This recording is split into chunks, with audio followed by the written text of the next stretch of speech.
From the Lancaster County Sheriff's Office in Lincoln, Nebraska, this is the 902 Podcast.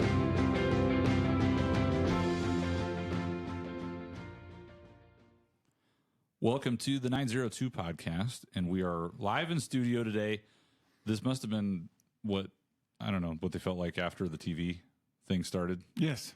Back in the day. Yeah. Maybe. I don't know. Kind of weird. I don't know where to look. I don't know what to do with my hands. It's just weird being on video, but we're trying something new with the 902 Podcast, incorporating some video into the show. So bear with us. We're trying to figure all this out. It's been a little bit of a break, but trying to work out some of the kinks. So we're glad to be back, and we got some exciting news to talk about today. And specifically, I guess we want to talk about our opening for our new PIO position. Yeah. Oh, what is a PIO? Well, the Public Information Officer, and you guys have spent a lot of time working on it, more of the heavy lifting. I got to just be the part of the idea guy on this. That's the best part. I just, think of stuff. Well, we've been working on this for a year and a half to try to get that position up and going and get it approved by the board. And it happened last Tuesday. Yep. So, I remember...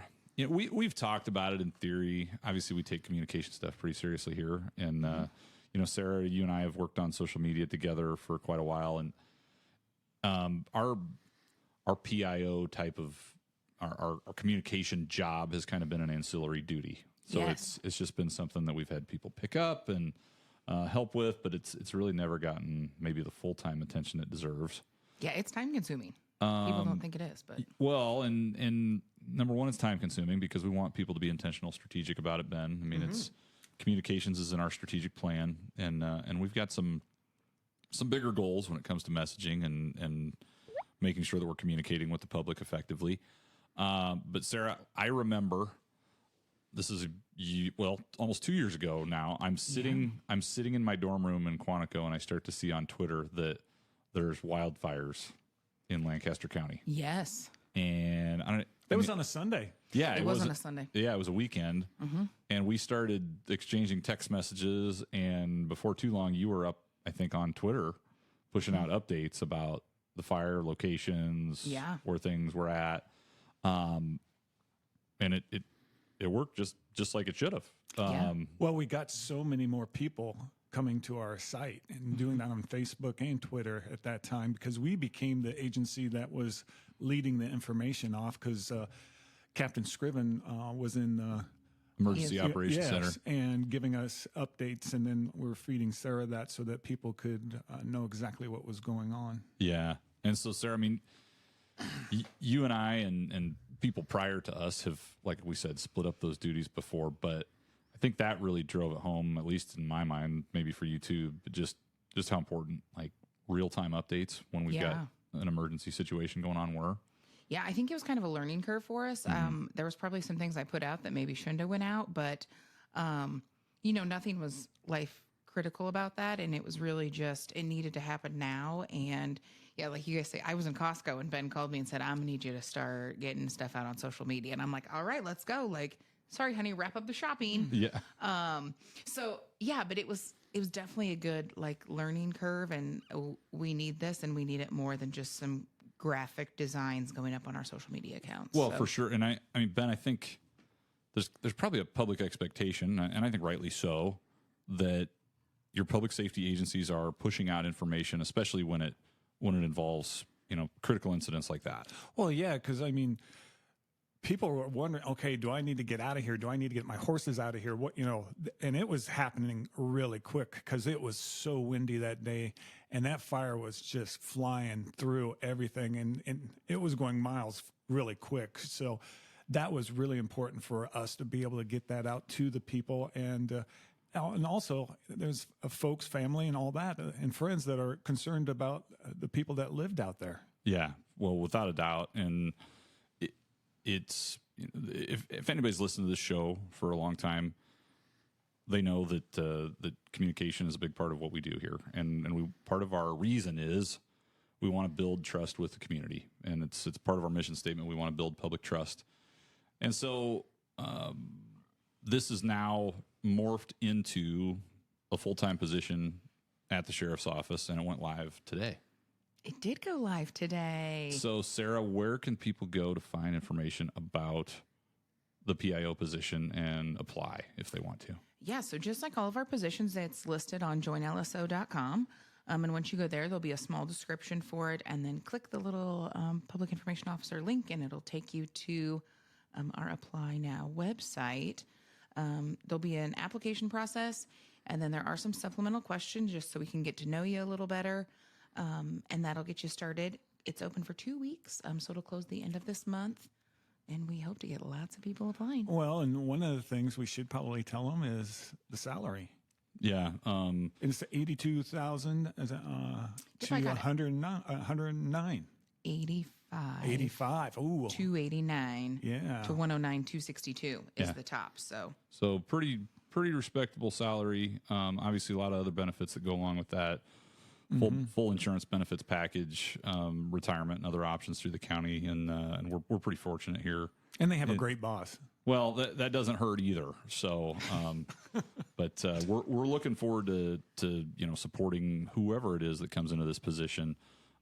We've got a lot of groundwork that's been laid, already for what we're doing, but we're certainly looking for somebody that can take our communications game to the next level. Yeah, we really need like a visionary that can come in here and go, okay, here's the things you've done, and now I'm going to make it bigger and better. And as I say, wrangle the chief deputy and the sheriff in sometimes, give them a vision of where they're going. So yeah, now we may be asking a little bit too much with that. I don't know if that's a job for just one person, but we're still here to help, John. We're not going anywhere. Yeah. But I think you're exactly right. I mean, we're looking for somebody who can really take ownership of that piece of our mission and be intentional and strategic with our messaging, with our branding, and help us kind of, continue to take our communications out to the people that need to hear it. And that's ultimately, the citizens that work, live, and play in Lancaster County, so they can get the public safety information that they need, hopefully in a timely basis. And they get to learn about our people and what we do here. And I think showing the human side of our employees is another great thing that we'll be able to do too better. Well, and we've put that out on some of our posting stuff. This is being advertised out on social media already. And one of the things, and Sarah, you and I worked on it, but we want somebody who's an effective storyteller. Yeah, because we do a lot of great work here, and we need somebody to share it in a way that the public understands. Because I'm sure as people listen to this podcast, they know that there's cop talk and then there's everyday civilian talk, or people that are on the outside listening. And so we need someone that can translate the great work we do so that everyone can understand it. And that was one of the reasons, because you and I debated back and forth on, are we going to do a sworn person or are we going to go civilian? And I think that was probably the biggest reasons why we went with civilian is they'll be able to help us get our word out better, not sound like drinking smelled like alcoholic beverages, as I say. Yeah. And that's where you're supposed to talk about it in court, but it does sound funny in the general public when you talk like that. Yeah, hopefully somebody that can just bridge that gap and bring, like you said, Sarah, the great work that all the people here at the Lancaster County Sheriff's Office are doing every day, but hopefully somebody that can translate that to, John and Jane citizen out on the street and be able to share that, not only, the good, the bad, but everything in between, and just so people are overall informed on what's going on. Yeah, sure. When it went live today, September 13th, and it's going to be open through the end of the month? Yes, September 29th. It'll close on a Sunday. Okay. At midnight. So a couple weeks it's open, so we're trying to get the word out and make sure that people are aware of that. Ben, anything else, specifically that you're kind of looking for in a candidate? Obviously, we're not going to do the job interview over the podcast here, but what's something that would make somebody a successful candidate in your eyes?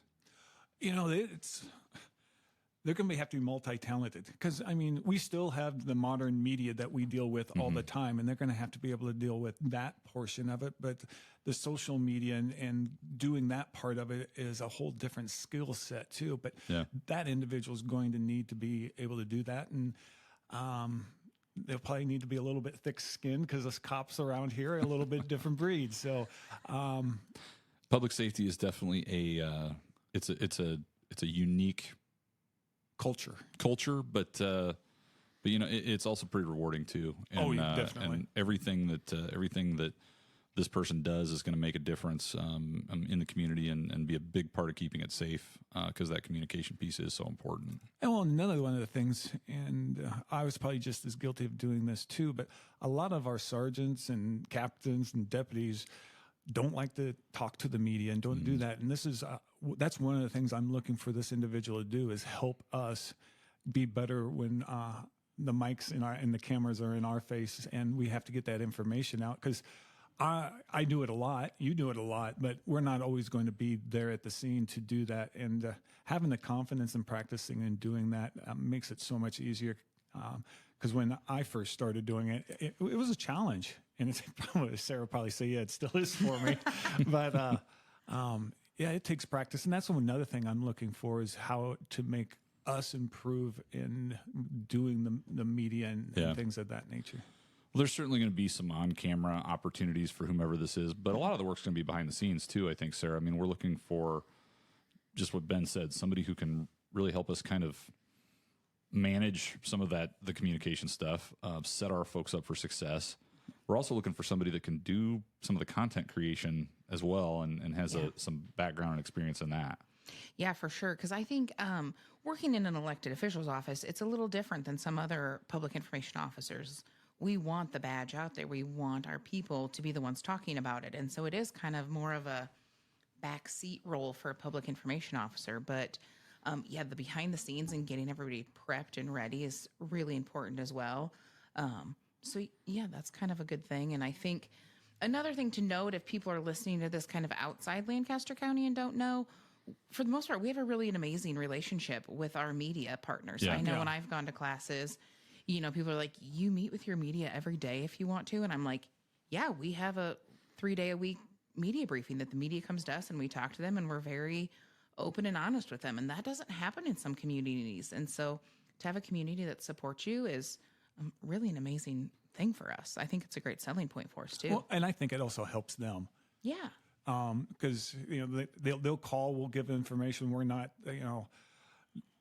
the worst thing in the world you can say is no comment, because then they're going to go find it on their own. So it's a way to try to control your message. And when you went to Quantico, you came back with another idea of us doing Facebook Live during our media briefings. And as everybody knows, on the news, you get about at the most 30 seconds, to try to get your message, and they control what actually gets out there. So this way we have an opportunity to communicate with our public and giving the whole story. Yeah, and we've taken some pretty intentional steps to be, the most reliable source for our own news, and we're not afraid to put that out there. We do have great media partners here, Sarah, and we need them. But we're also not afraid to go directly to the public with the information that we have, and I think we plan to continue to do that as long as we're able to. So the other thing too, just compared to every community is different with dynamics, and you mentioned the difference between maybe an individual department in one structure versus an elected official type of office. Our organization is really pretty flat, and so there's not a ton of bureaucracy that we have to navigate, Ben, for this person. And I know that there's different dynamics that come into the public information realm. Sometimes you have to get various levels of approval. Sometimes there's various, branding things that have to go out. We're going to have some of that, like any organization, but the good news for whoever gets this job is that it's going to be a much thinner layer of that to have to navigate. And there's going to be a lot of autonomy for whoever it is to really make this job their own. Yeah, they will. And it'll be a learning curve for a little bit for them on that, because probably not many of them have this kind of experience, and they're going to have to learn. But it's a brand new position, and boy, somebody could come in here, take it, and make it their own, and really have this grow. That's really what, you asked me, what am I looking for? I'm looking for that individual. And we're not scared to take chances. Our Facebook Live, we debated a little bit about, do we do this or not? And it turned out that it's a good thing, and not very many agencies do this. Yeah. Well, again, open for a couple weeks, Sarah. JoinLSO.com. bet. And we're looking for the best and the brightest out there to come join us. Maybe even be part of this show. I don't know. That's a bit. I mean, Ben. You know, I don't know if I could stand another star in here with us at this point. We'll see. The podcast may or may not be included in that job. We'll see how it shakes out. But certainly happy to try out the video podcast today. Hopefully you guys have enjoyed seeing something, not just hearing something, but something a little bit different. Make sure that you tune in to future episodes of the 902 podcast on Apple, Spotify, or wherever you enjoy listening to podcasts. And you can also follow us on social media at LSO Nebraska, Facebook, X, LinkedIn, YouTube, even TikTok. We're across the board on that. You can also send us an email, lso@lancaster.ne.gov, if you've got questions, suggestions, or just want to learn a little bit more about the Lancaster County Sheriff's Office. Any of us be happy to visit with you about that. Hope to catch you on the next episode of the 902 podcast. We'll catch you later.